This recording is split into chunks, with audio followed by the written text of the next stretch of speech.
sei que eu sou uma pessoa como qualquer ser humano com muitas dúvidas. Às vezes eu tenho uma aparência de alguém poderoso, mas não é que eu seja poderoso. A função que eu exerço faz com que às vezes eu tenha que exercer autoridade pastoral. Mas eu sou uma pessoa extremamente simpática, eu gosto de ter amigos. Os homens estão marcando uma pescaria. Eu estou doido para chegar a essa data. Nós vamos passar um dia pescando, conversando. Eu gosto, por exemplo, de levar irmãos em casa dando uma carona e ouvir os problemas dos irmãos. Eu sinto saudade de alguns irmãos. Por exemplo, eu tenho saudade da casa do Renato. Tem um tempão que eu vou na casa do Renato. Né, Renato? Se você falar para fazer um churrasco essa semana, eu vou lá, cara. Pode falar.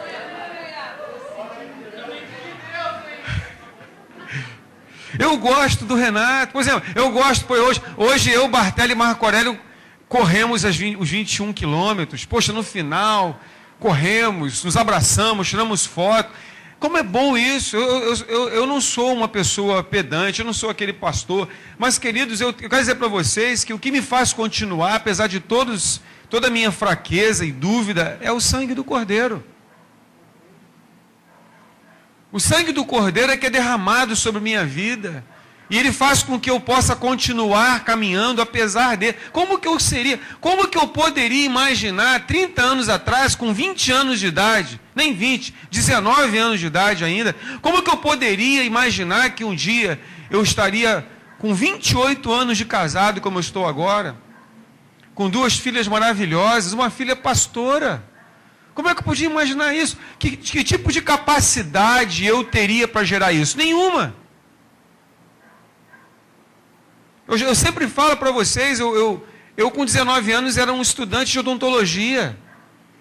E o meu projeto de vida era me formar em dentista, ficar rico, ter um apartamento na Barra, um Escort R3 convertido e um montão de mulher. Esse era o meu projeto de vida. Aí veio uma greve na faculdade, eu sou convidado a entrar num culto, e o Marcão, que eu não sabia se vocês conhecem o pastor Marcão, que já orava por mim 2 anos, eu entro e me converto. Aí Deus falou, sinto muito, mudei seus planos. Me formei em odontologia, foi a única coisa que ele permitiu. Agora, nunca tive um Escort R3 conversível, nunca tive um montão de mulher. Ó, calma. Vocês estão falando das mulheres da minha vida. Deixa eu completar. Você não deixou eu completar? Eu não tive um montão de mulheres nesses termos que eu imaginava. Mas Deus me deu um montão de mulheres. Eu cheguei a um ponto onde eu morava com 4 mulheres. Minha mãe, minha esposa e minhas 2 filhas. Como que eu poderia viver como filho único de uma mãe paraplégica durante 48 anos? Só o sangue do Cordeiro, só o sangue do Cordeiro para você brigar na rua e saber que a tua mãe não pode ir lá correr para te defender. Só o sangue do Cordeiro para fazer você continuar caminhando, sabendo que quando eu fazia arte na escola, quando eu era chamado na direção, porque eu também fazia bagunça, como a maioria de vocês, existem os santinhos, né? Mas eu era bagunceiro, matava a aula, algumas vezes. E quantas vezes a direção do colégio entrava em contato com a minha mãe não podia ir no colégio, e o inspetor do colégio é quem buscar. Uma vez eu já estava no Pentágono, eu fui bater aula para jogar bola na Praça Saiqui, no Valqueire. E quem que eu vejo chegar na Praça Saiqui? O inspetor-geral do colégio Pentágono. O cara largou o colégio com milhares de alunos para ir me buscar na Praça Saiqui. E eu vim de cabeça baixa, constrangido, vindo dele. Você não tem vergonha, não? De enganar a sua mãe numa cadeira de rodas? Eu vim ouvindo da Praça Saiqui até o Pentágono isso. Só o sangue do Cordeiro para fazer, depois que meu pai faleceu, eu pudesse ir morar com a minha mãe, levando minha família para a casa da minha mãe, porque ela não podia morar em apartamento, que era meu apartamento, e cuidar dela. Eu cuidei da minha mãe de 2004 até 2012. Graças a Deus eu pude ainda preservá-la há 8 anos. Minha mãe morreu com 77 anos. Morreu dormindo, como ela queria, sem sofrer. Como? Por isso que a Páscoa fala muito comigo, porque tudo que nós somos, o que nós temos, nós não podemos gerar. Tudo que nós somos, nós temos, nós ganhamos. Foi nos dado. A minha família foi dada por Deus, a minha profissão foi dada por Deus, o meu ministério pastoral foi dado por Deus. A saúde que eu tenho, de hoje com 51 anos, poder correr 21 quilômetros, isso é o sangue do Cordeiro. Eu vou me orgulhar por quê? Por que eu vou me orgulhar? Qual é o motivo do orgulho na minha vida se eu não gerei nada? Se eu, como ser humano, eu não posso gerar nada, tudo que eu tenho é um dom de Deus.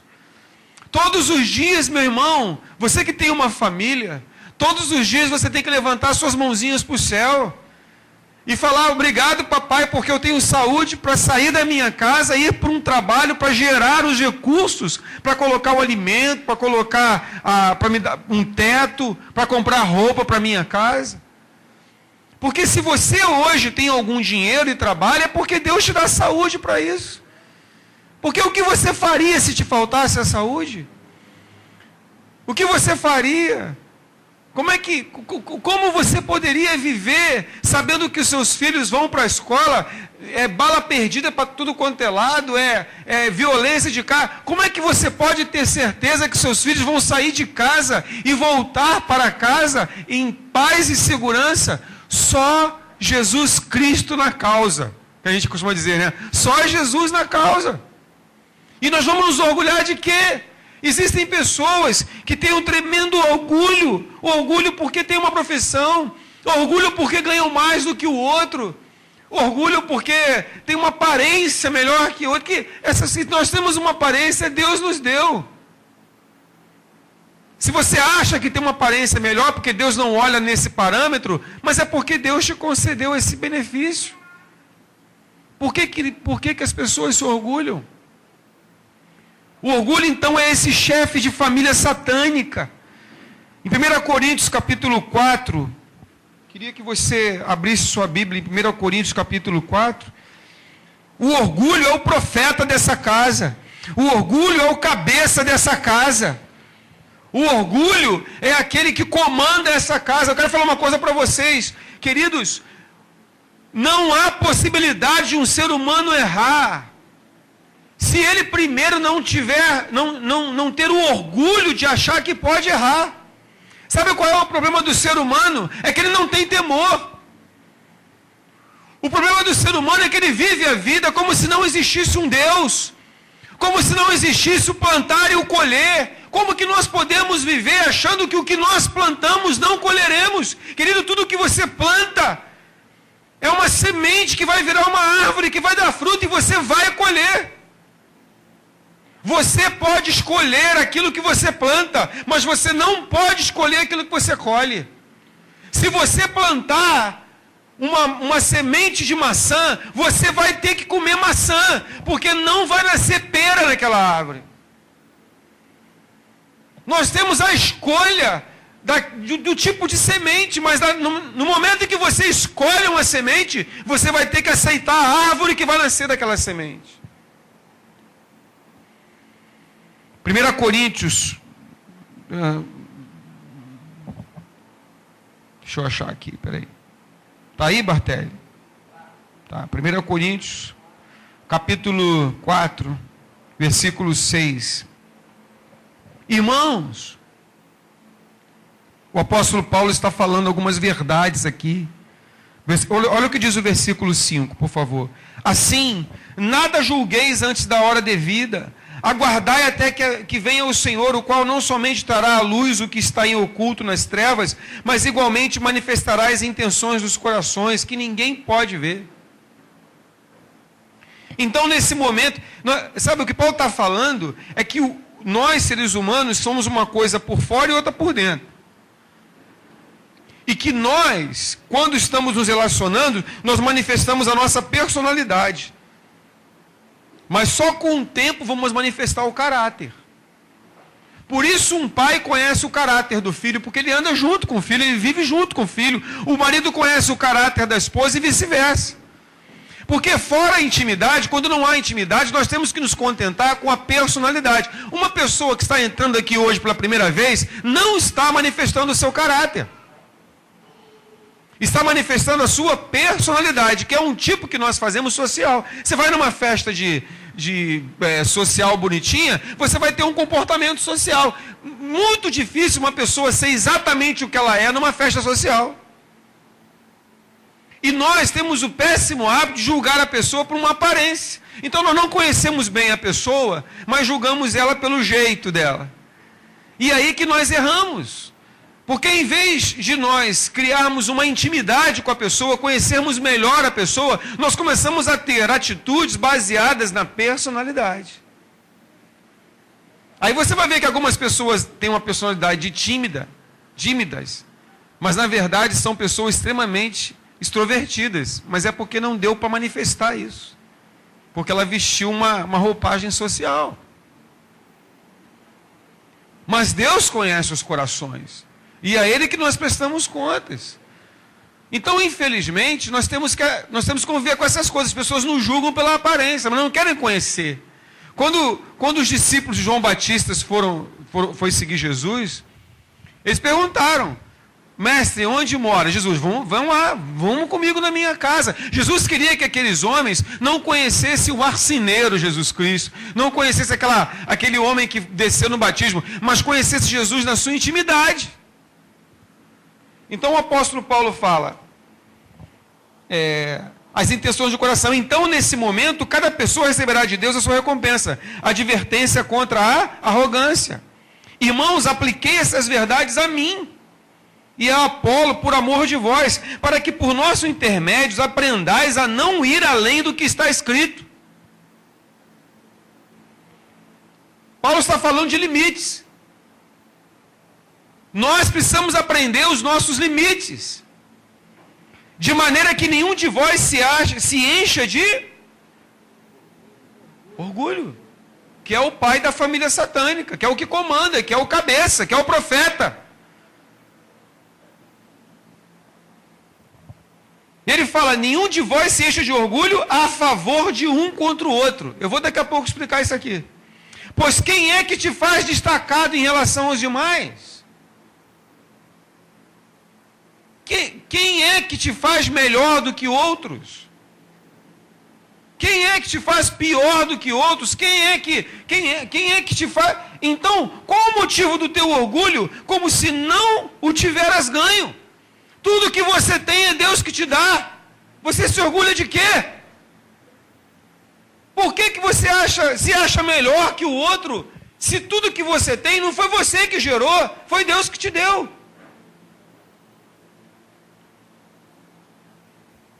A primeira coisa que Paulo fala aqui sobre orgulho, nesse texto, é que nós não podemos ir além do que está escrito. Isto é, nós temos um limite. E a pior pessoa que existe hoje na sociedade é aquela que não conhece os seus limites. Gente que fala além dos limites. Quantos conhecem pessoas que falam além dos limites? Misericórdia. Gente que cala além dos limites. Gente que não sabe se comportar no ambiente público. Pessoas bebem além dos limites. Pessoas agridem outras pessoas. Não é difícil hoje você brigar com alguém. É só você ir para o trânsito. Você quer brigar? Dá uma volta de 2 horas no Rio de Janeiro. Vai brigar, vai arrumar uma briga molinho. As pessoas estão doidas para usar o taco de beisebol que está no seu carro. O cara está lá no trânsito doido para alguém dar uma fechada nele para dar motivo para ele ultrapassar os limites. Gente, teve um dia que eu fui correr 5 horas da manhã, treinar. Um sábado. Eu não sei por quê, porque não podia correr à noite, alguma programação, eu vou correr de madrugada. Aí acordei 5h30 da manhã para treinar em Bento Ribeiro. Tinha um grupo de rapazes voltando da balada. Quando eles vindo na minha direção, eu correndo. Eu falei assim, ó, baixa a sua cabeça, nem olha para a cara deles. Eu baixei minha cabeça e corri. Assim que eu passei por eles, um falou assim, ainda bem que ele baixou a cabeça, eu queria que ele olhasse para mim. Olha só. Eu falei, caraca, eu estou aqui correndo. Estou fazendo mal a ninguém. Mas sabe o que acontece? Os caras já beberam todas. Cheiraram todas. E eles não podem terminar o dia sem passar dos limites.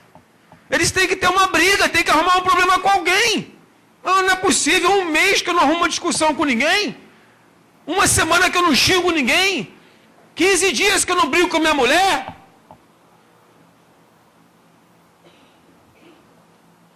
Eu não sei o que acontece com a sociedade hoje, que passar dos limites se tornou uma coisa corriqueira, normal. Nós não temos mais aquela visão. Se você entra num metrô superlotado, tem um engraçadinho querendo passar dos limites com a mulher. É ou não é verdade? Se existe um carro para mulher, o que um cara vai fazer daquele carro de trem de metrô? Ele está querendo passar um problema. Nós vemos a população passar dos limites, quando em vez de fazer uma manifestação justa e pacífica, usa a manifestação para depredar o patrimônio público, que foi construído com o dinheiro dele, daquele cara que está quebrando. Aí vemos os policiais, que deveriam guardar e proteger, ultrapassar os seus limites, matando quando não tinha que matar, atirando quando não tinha que atirar. Mas por quê? Orgulho. O que faz esse ir além dos limites? Gera um orgulho. Porque você passou dos limites, você não é igual a todos. Você é diferente. Você é você. Você conseguiu ser diferente. E você se orgulha. Porque você é melhor, você fez mais. Porque você ultrapassou o outro. Não deu... Por que esse cara quer... cortar por aqui para passar na minha frente? Eu não vou deixar. Acelera o carro. Tá vendo? Eu consegui.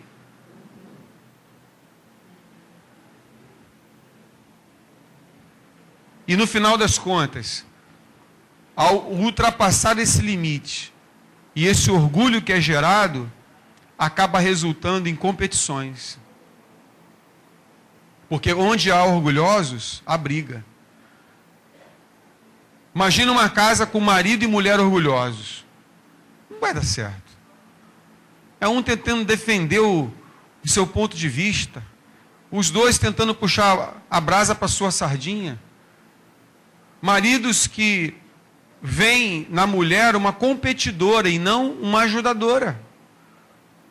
Mulheres que veem nos maridos alguém que foi levantado para destruí-las e não uma pessoa que Deus colocou ali para abençoar a vida delas. Orgulho. Marido e mulher brigam por orgulho, sim ou não? Quando os filhos chegam na adolescência, eles se tornam o quê? Orgulhosos. Por que orgulhosos? Porque eles não sabem quem são. O menininho está lá com 14 anos, eu sou homem. No sentido de maturidade, não no sentido de sexo. Eu falo assim, será que eu já sou homem ou eu sou menino? Aí o pai, orgulhoso, a última coisa que ele devia falar é, você é um moleque. Pronto, acabou, destruiu, aí vai começar a confusão. Aí depois vê que é choque de gerações. Não é choque de geração, é choque de orgulhosos. Se houver humildade na casa, se houver humildade para o pai reconhecer que o adolescente tem o direito de ter as suas adolescentites, e que o adolescente também reconheça que os pais não são obrigados a ter a cabeça deles. Quando um adolescente diz que vai chegar 2 horas da manhã em casa, ele fala isso porque não tem a cabeça do pai. Porque se tivesse a cabeça do pai, ele não falaria uma coisa dessa. Então tem que ter colher, você tem que ter jogo de cintura, tem que ter sabedoria. Para que o relacionamento em casa não se torne um conflito de orgulhosos. E o diabo, o inimigo, ele está conseguindo sucesso em destruir muitas famílias, em destruir funcionários, botar pessoas para fora de trabalhos. Por quê? Por causa de orgulho.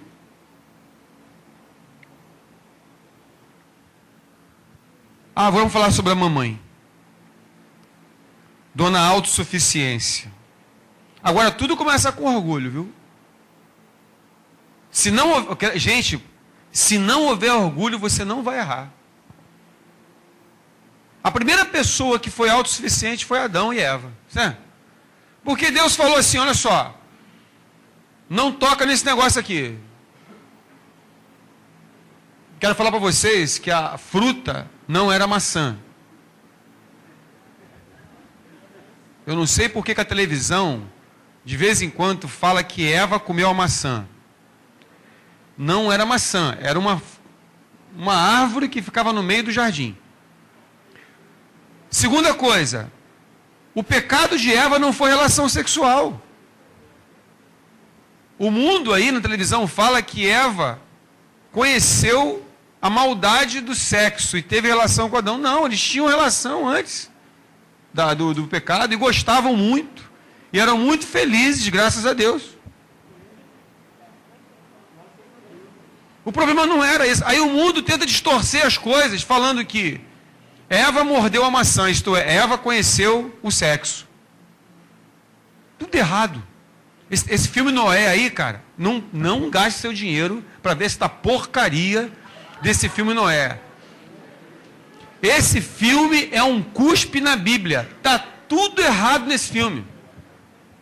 Não tem nada, a não ser que futuramente você possa ver de graça na sua televisão, para anotar o que é errado. Isso aqui é antibíblico, isso aqui é antibíblico, isso aqui é antibíblico. Nada a ver. Você vai gastar dinheiro à toa. Então Adão e Eva estavam lá e Deus falou assim, vocês não podem comer disso aqui. Gente, você marido, você não pode adulterar.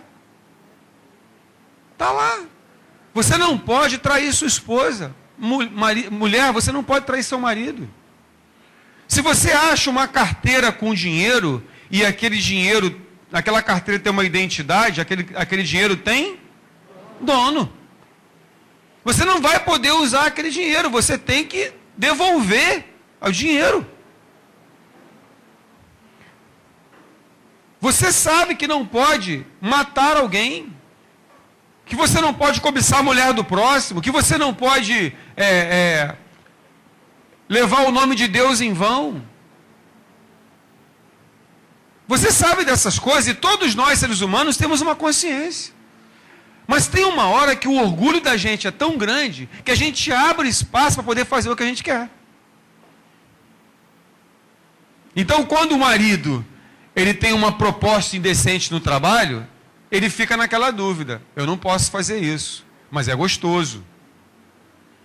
Mas eu vou ficar, como é que eu vou dizer? Mas eu vou ficar botando mais uma mulher no meu quadrinho de mulheres que eu conquistei. Porque isso é a coisa do macho, né?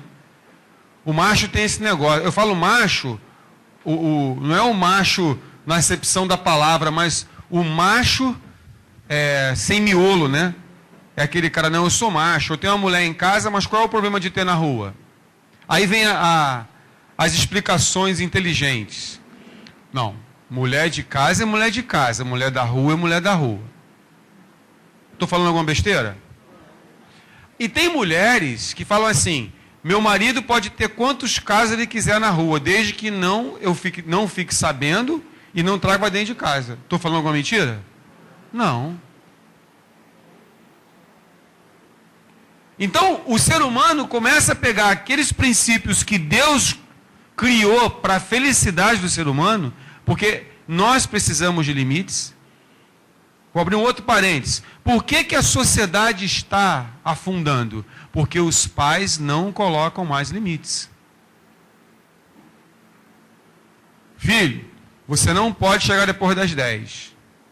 O filho chega depois das 10. Pai, cheguei 10h30. O que houve, meu filho? Não, eu fiquei com uma coceira na orelha, aí me atrasei um pouco. Tá bom, filhinho, isso acontece. Vai criando o filho assim, pode ver televisão a hora que quer, estuda a hora que quer, se não quer, fica no sofá que nem uma lesma espalhada o dia todo.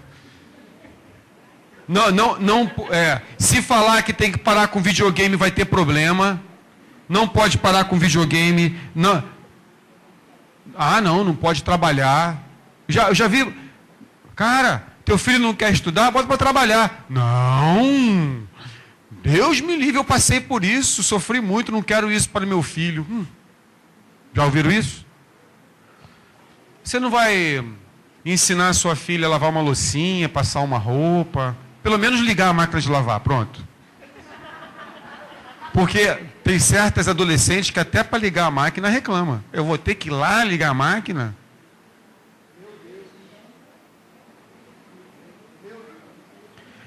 Em casa, gente, Deus criou a família para dar limites ao ser humano, ensinar os limites ao ser humano. É o pai e a mãe que estabelece isso. Se você não cumpre esse papel, você está criando um monstro, que lá na frente vai dar problema para você. Vai dar problema para a sociedade. O que leva um rapaz de 12 anos a achar que pode pegar um fuzil e defender um morro? Ele aprendeu isso aonde? Concordam comigo?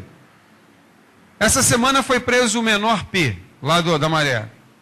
Né? O menor P, o nome dele? Aí perguntaram para ele, você é o de frente no morro? Ele falou, não, eu sou o dono.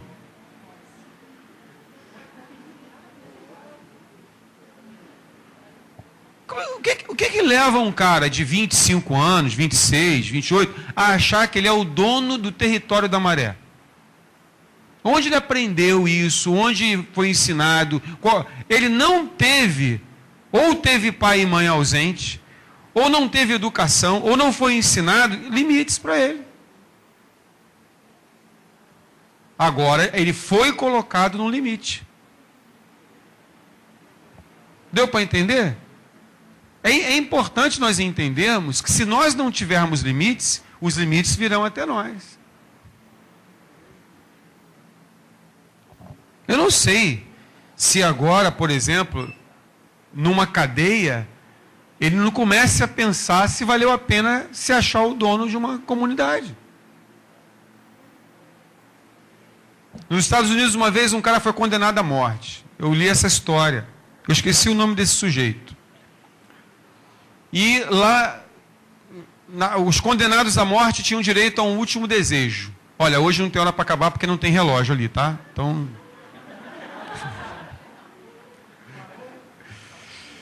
Então, ele foi condenado à morte, o último desejo. Ele falou assim, eu quero ver minha mãe.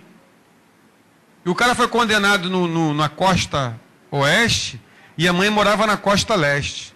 O governo pagou um avião para trazer a mãe do cara para o outro lado. E faltava mais ou menos uns 2 dias para ele para a injeção letal. E a mãe dele, meu filho, ele agarrou a mãe, deu uma mordida no nariz da mãe, arrancou um pedaço do nariz da mãe. Os caras tiveram que afastar ele, o cara com a boca cheia de sangue, a mãe toda ensanguentada. O que você fez, rapaz? O que é isso? Se na primeira vez que eu tivesse roubado $1, ela me tivesse me disciplinado, hoje não estaria aqui condenado à morte. Eu não estou justificando a atitude do cara ter dado uma mordida no nariz da mãe. Mas ele tem razão. O limite começa em casa. Eu conheço um casal que de repente decidiu se casar contra a vontade dos pais. Ela tinha 18, 19 anos e decidiu casar. Passou 10 anos.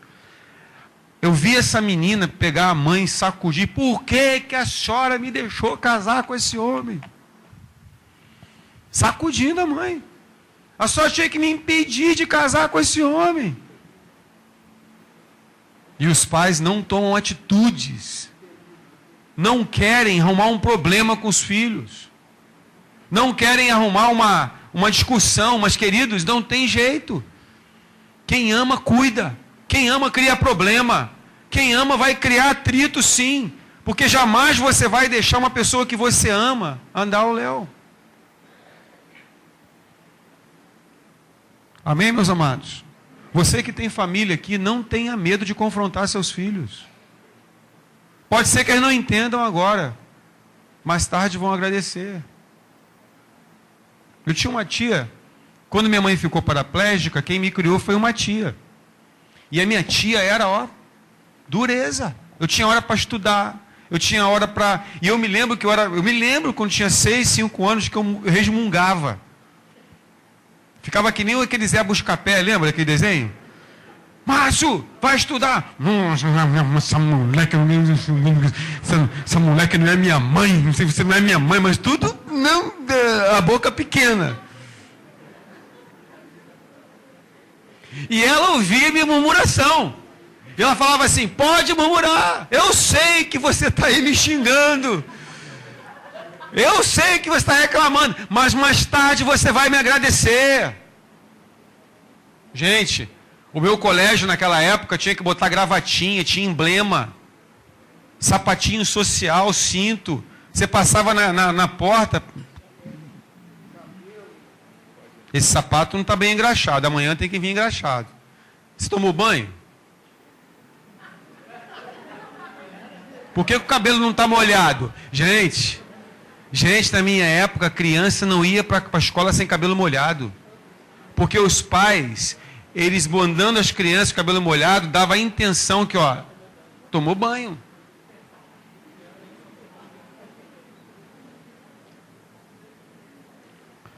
Aí minha tia morreu.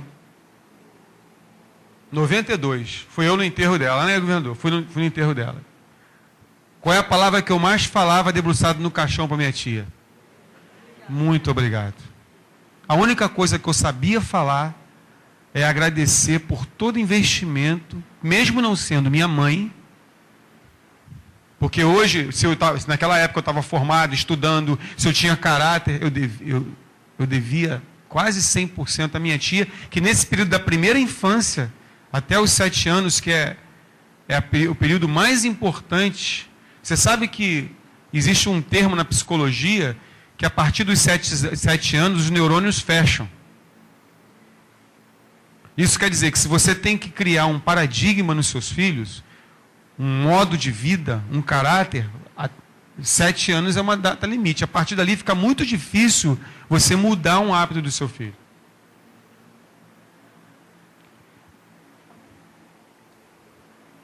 Então, Adão e Eva colheram. Outro exemplo, Saul. Aí eu falei aqui, Adão e Eva, o problema de Adão e Eva era a desobediência. Diga para o seu irmão, autossuficiência leva a desobediência. O caso de Saul, Moisés falou assim para Saul, olha só, eu vou sair e você não sacrifica. Eu me lembro de uma vez meu pai falou assim, eu vou sair, a sua mãe está dentro de casa, eu já morava de novo com a minha família, minha mãe paraplégica, eu sou filho único, minha mãe estava grávida quando ficou doente. Meu pai falou assim, olha, você não saia de casa porque eu tenho que sair, você tem uma conta da sua mãe. Qualquer coisa que eu precisar, eu falei, posso ficar no portão? Quanto já pediu para ficar no portão? Essa é uma enrolação, né? Posso ficar no portão? Pode ficar no portão. Meu pai demorou 5 minutos, 10 minutos, eu já estava brincando de garrafão, pique-bandeira, peão, bola de gude. Eu tive infância, viu, gente? Carniça. Vamos brincar de carniça aqui. Cemitério pegou fogo, lembra disso? Legal. Rapaz, eu não vi o tempo passar. Eu estava uns 50 metros da minha casa brincando. Daqui a pouco eu vi aquele, meu pai era alto, aquele homem com a mão para trás. E quando meu pai estava com a mão para trás, eu falei assim, bom, o que tem ali atrás? Será um chinelo? Será um cinto? Será um taco de beisebol? Quando meu pai tirou a mão, cara, um cinto desse tamanho, daquele largão assim. Ele olhou para mim, eu olhei para ele, eu só tive um sentimento. Falei assim, dancei.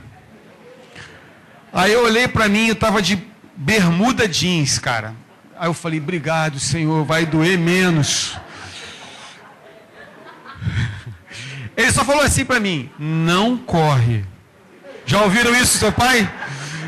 Não corre. A segunda coisa é você não corre. Depois fica assim, ó, né? tentando acertar a mão no cinto, para não bater, né? Tira a mão. Quando já recebeu essa palavra? Tira, não bota a mão.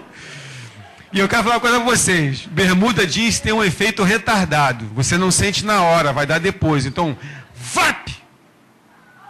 Ai, meu Deus! Tem um delay. Quando já brincaram de esquentar a bermuda jeans do colega na escola? Que só dá o efeito depois que você tira o isqueiro. Olha, ninguém vai aprender comigo isso não, hein? Calça jeans, você acende o isqueiro e tira. Ela só sente queimar depois de uns 3 ou 4 segundos. Então ela não sabe quem acendeu a pessoa.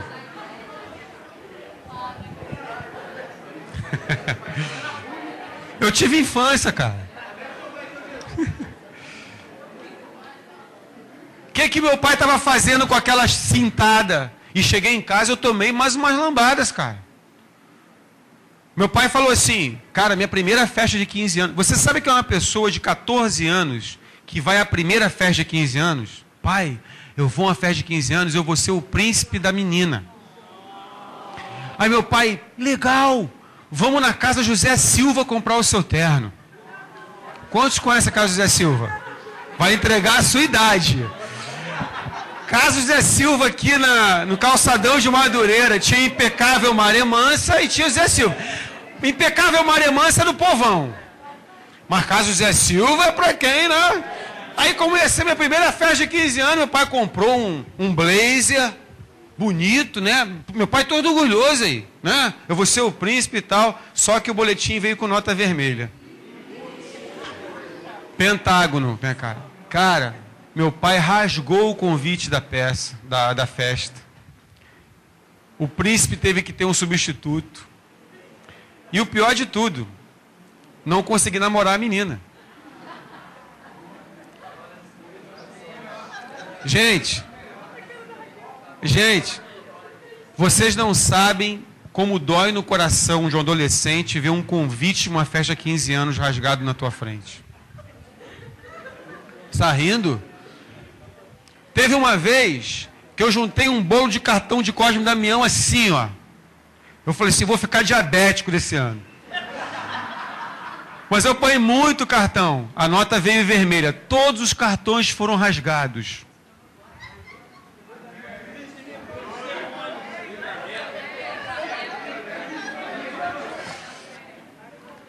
Mas aqueles cartões eram minha vida, cara. Aquilo ali, eu andei muito para pegar aquilo ali. Mas meu pai falava assim, quem quebrou a vidraça do vizinho? Quem fala a verdade não merece castigo. Fui eu. Vap, vap, vap, vap, vap.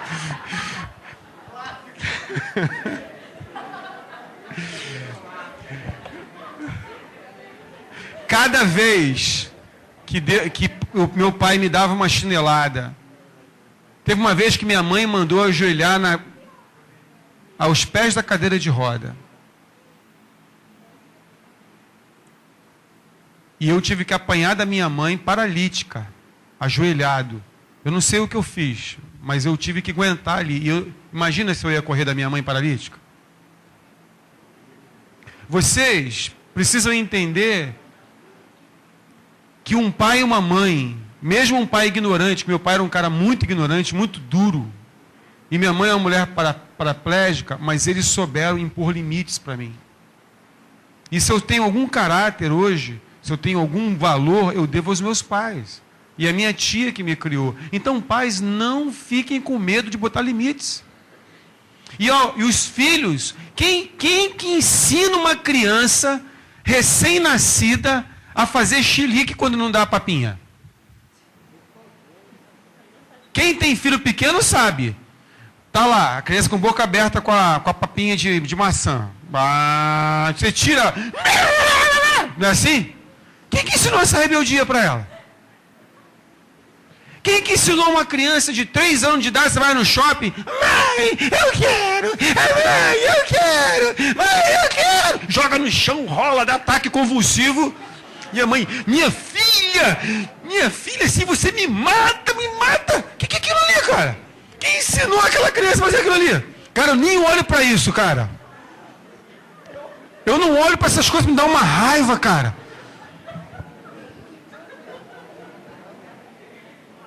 A Raquel fez uma vez. Eu não sei, ela tinha 3 anos, a Raquel. Aí ela foi para trás da porta da cozinha e fez assim. Sapateou. Eu falei, ah é?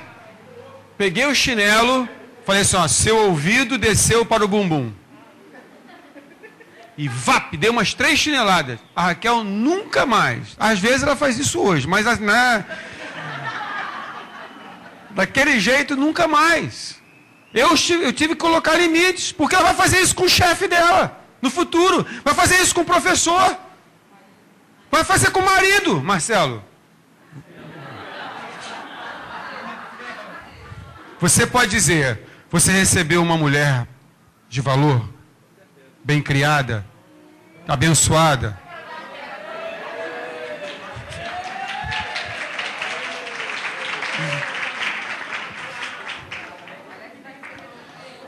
Então, Alex, não pode falar nada agora. Espera. Você está na paciência. Paciência. Então Saul foi impaciente. Saul foi impaciente. Outro cara, por exemplo, que porque ele era autossuficiente dançou, foi Moisés. Moisés era o cara. Moisés foi o libertador de Israel.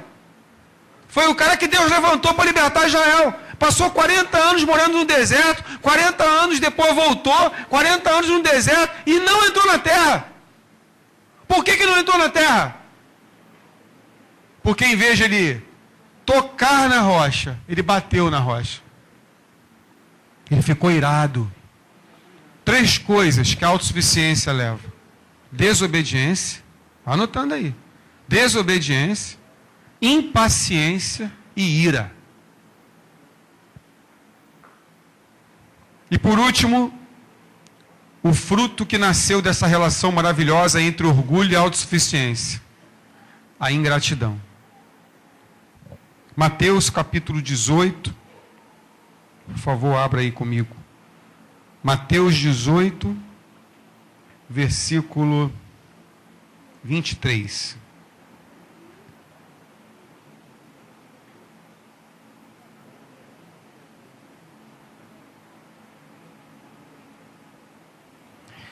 Portanto, Jesus falando, né? O reino dos céus pode ser comparado a certo rei que decidiu acertar contas com seus escravos. Quando teve início o acerto, foi trazido à sua presença um que lhe devia 10.000 talentos.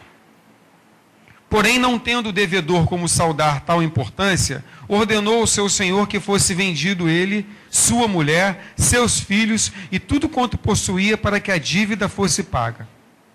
Entenderam isso aqui? Naquela época, no regime de escravidão, quando uma pessoa não podia pagar uma dívida, a esposa e os filhos eram vendidos. Porém, não tendo o devedor como saudar... Então, versículo 26. O servo, então, com toda a reverência, né, o cara que estava devendo, prostrou-se diante do rei e lhe implorou, por favor, seja paciente comigo, eu vou pagar você. E o senhor daquele escravo teve compaixão dele, perdoou a dívida e deixou ele ir embora. Vai, tá perdoado sua dívida, pode ir embora. Entretanto, saindo aquele escravo, encontrou um dos seus companheiros de escravidão, que estava devendo 100 denários. É como um cara que deve 10.000 reais e foi perdoado, né? Só que esse companheiro de escravidão estava devendo só 100 reais. Estava devendo 100 reais. Agarrou e começou a sufocá-lo, esbravejando, me paga o que você me deve. Então o conservo, caindo-lhe aos pés, ele fez a mesma coisa que o servo fez com o rei. Assim como aquele cara suplicou, ele também começou a suplicar.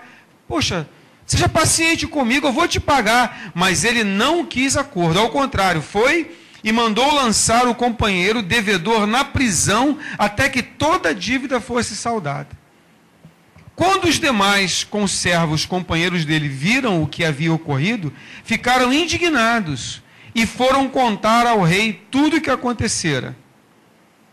O rei, chamando aquele servo, lhe disse: vem cá, ô cara, eu não te perdoei aquela dívida quando você me suplicou?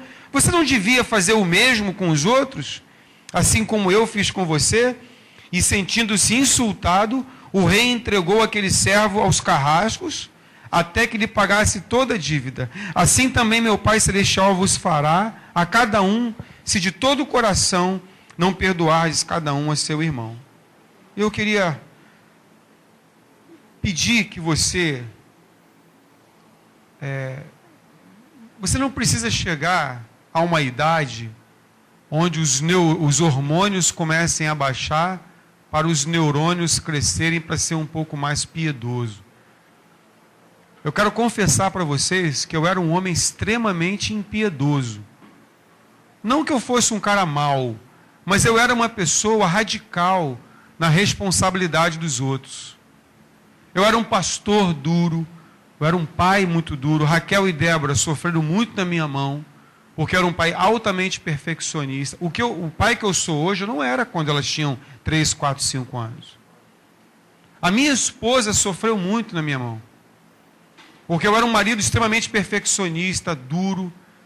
Eu colocava a tarefa, aquilo que tinha que ser feito, acima da humanidade. Entendem isso? Eu acho que aquele rei, apesar de saber que aquele servo estava devendo, mas ele teve a percepção de que era um ser humano que estava ali. E por ser um ser humano, ele teve compaixão e perdoou a dívida. Sabe, queridos, muitas vezes nós não temos noção de que aquela pessoa que nós estamos radicalizando, cobrando, é um ser humano. E que um dia nós poderemos estar na situação dessas pessoas. E aí será a nossa vez de pedirmos misericórdia sobre nós.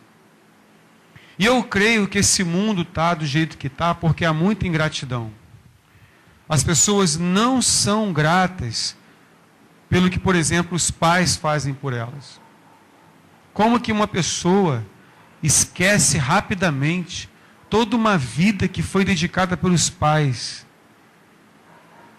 Como é que os pais podem trocar 10, 12, 15 anos de uma existência onde diariamente há um peso de cuidado, de responsabilidade, por um ato de desagravo que o pai ou a mãe faz? Só porque o pai brigou com você porque você chegou tarde?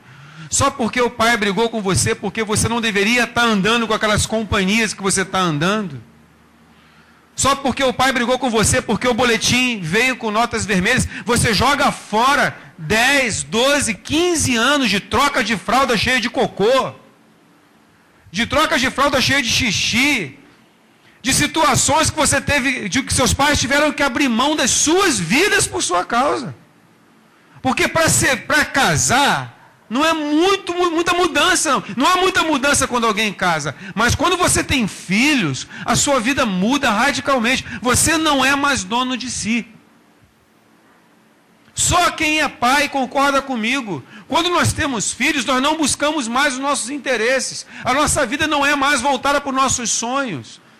Nós passamos a sonhar os sonhos dos nossos filhos. Nós abrimos mão dos nossos sonhos materiais para que nossos filhos possam estudar numa escola melhor. Nós abrimos mão dos nossos sonhos materiais para que eles possam ter uma roupa melhor. E às vezes, numa coisa que o pai fala, algo que desagrada, nós jogamos, o adolescente joga fora.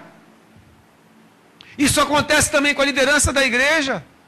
Como pode, às vezes uma pessoa chega na igreja destruída, e na hora do incêndio, aparece o pastor ou o líder, ou a cobertura, quem quer que seja, de extintor na mão, compra o seu preço, perde horas de sono, bota a sua família às vezes em segundo plano para ajudar a pessoa.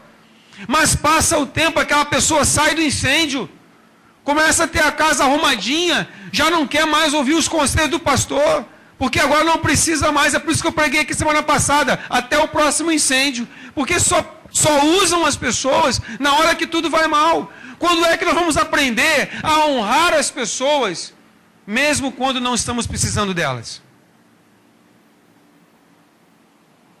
Eu não posso honrar meu pai, porque ele pode pagar uma conta minha ou comprar uma coisa para mim. Eu tenho que honrar meu pai mesmo quando não preciso de nada dele.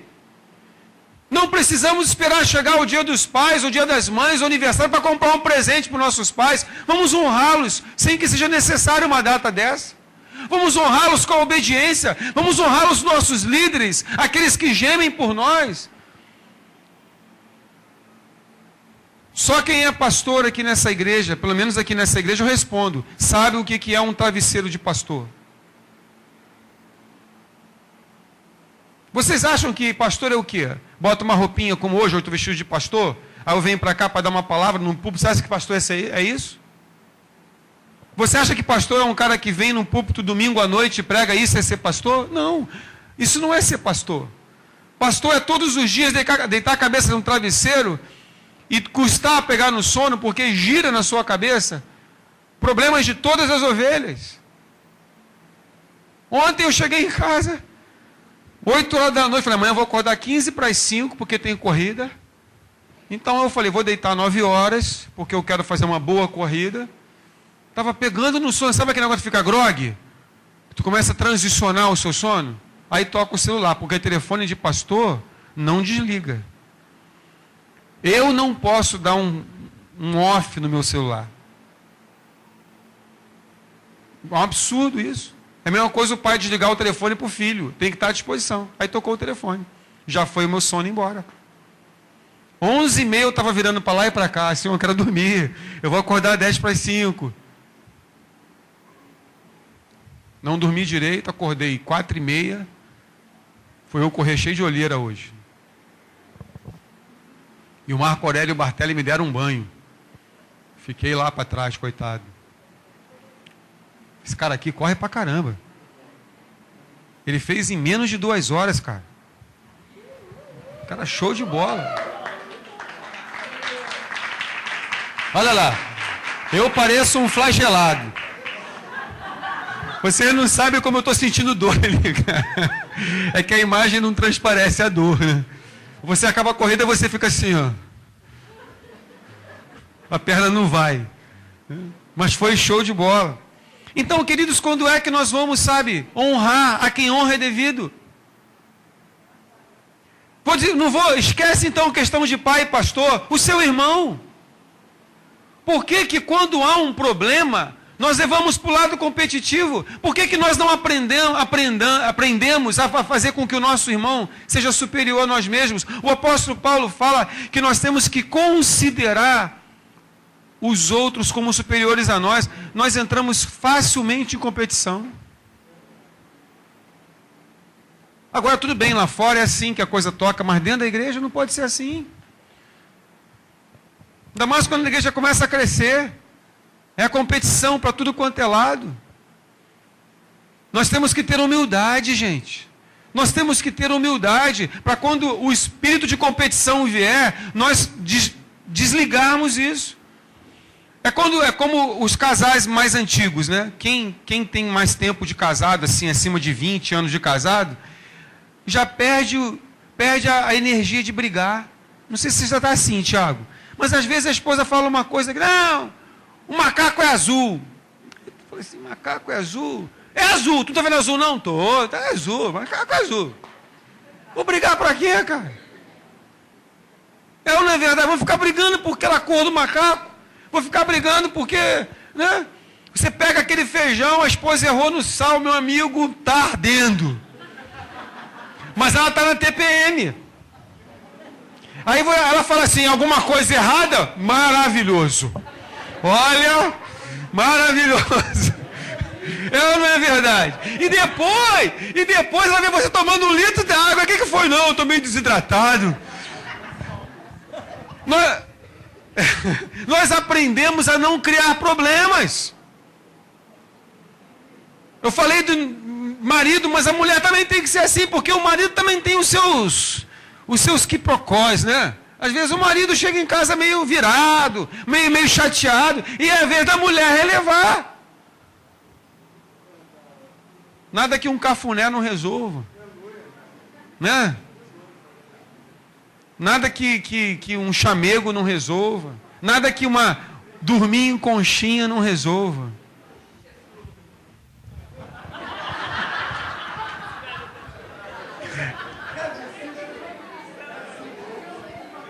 Quantos casados nós temos aqui? Levante sua mão. Amém. Nós somos uma igreja de família. Agora sim, quantos já dormiram brigados? Levante sua mão. Claro. Aí dorme bumbum com bumbum, né? É côncavo e côncavo. Mas cá para nós, vai passando a noite, não dá uma vontade de fazer conchinha, o côncavo e o convexo? E com todo orgulho que a gente tem, fala a verdade, com todo orgulho que a gente tem, quando estabelece a conchinha, a gente tem um alívio, não tem? Ah, eu fiz conchinha. Não, eu estou falando alguma mentira. Desculpe os solteiros, vocês um dia vão chegar lá. Eu assim, olho para os solteiros e vejo assim, pessoas que faltam alguma coisa, pessoas que, né? Não tem esse privilégio, por exemplo, de dormir em conchinha. E aí, se tiver, não pode, só depois de casado. É ou não é verdade? Porque não vale a pena, queridos. Não vale a pena brigar. Nós temos aprendido a não gastar energia naquilo que não vai edificar. Então, queridos, esse sangue foi derramado. Cadê a cruz? Ah, está ali. Esse sangue foi derramado na cruz. A cruz moveu. O sangue foi derramado na cruz. É para isso. Para que você tenha coragem de falar assim, eu preciso ser menos orgulhoso a partir de hoje. Eu posso fazer do meu lar um lar melhor. E eu, como marido, eu tenho que perguntar, qual é a minha parte? Eu falo isso para as pessoas quando tem uma... Ah, porque fulano... Igreja tem disso, né? Pastor, o fulano fez assim. Aí você liga para o outro, o Beltrano fez assado. Quem é que vai ceder primeiro? Eu sei que as pessoas fazem errado umas coisas umas com as outras, mas quem é que vai chegar assim, olha, eu abro mão da minha razão, eu abro mão de eu estar certo para que haja paz na minha casa? Quando é que nós vamos chegar a esse nível de quebrar o nosso orgulho e colocar a nossa esposa, o marido, os filhos, a família mais importante do que a nossa razão? Quando é que nós vamos deixar de ser autossuficientes e aprender a depender uns dos outros, a ouvir o outro, a não tomar decisões sozinhos?